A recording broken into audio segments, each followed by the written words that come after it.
Zion Banks out, Zion Cannabis in. What's better than that? Well, the owner of Ontario, Oregon's Zion Cannabis dispensary learned Thursday morning that Zion's bank had withdrawn its support of Boise Pride Festival. He knew there was just one thing to do. I mean, it was easy to see. It was literally spelled out for them. They didn't even have to change much of the marketing, just drop the S there. Zion's bank out, Zion Cannabis in. And as Joe Dunn just put it, with a donation of $10,000, which is actually more money than Zion's bank was kicking in to be a yellow level sponsor. Now, Joe told our Brian Holmes how they came to be Boise Pride's newest sponsor and why that $10,000 grand will be a welcomed and unfortunately necessary addition for this weekend's festival. It was actually one of the quickest decisions I think we ever made. It's our understanding most of that additional funds are going to be going to security, added security, because of just some of the threats that we've heard about with this festival, unfortunately. So we're happy to do it. Added security. I guess the question is it shock you that that's necessary? No, not necessarily. It's unfortunate. People have strong beliefs, and there's been a lot of misinformation out there.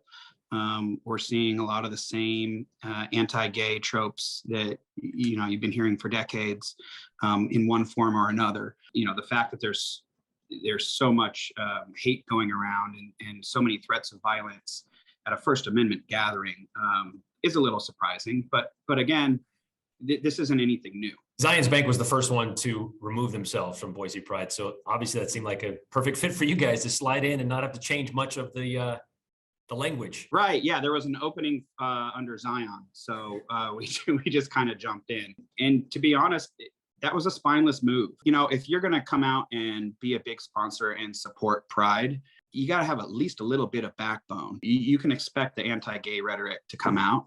And if you're not willing to stand up and support what's right in the face of misinformation, then maybe reconsider being a Pride sponsor in the first place. Boise Pride organizers tell us they don't quite know what the added security will cost them this weekend. They told us that they budgeted between $30,000 to $35,000, an increase of about $15,000 over last year. But when you add in the recent threats against the festival, the costs, well, they have to keep adding up because they want to keep it safe. And they will likely find out the answer of how much the security costs by the end of the weekend. As for Zion Cannabis, they will have a booth set up in the park, and Joe told us that this won't be a one-off festival for them. He says they plan to be Boise Pride sponsors for many years to come.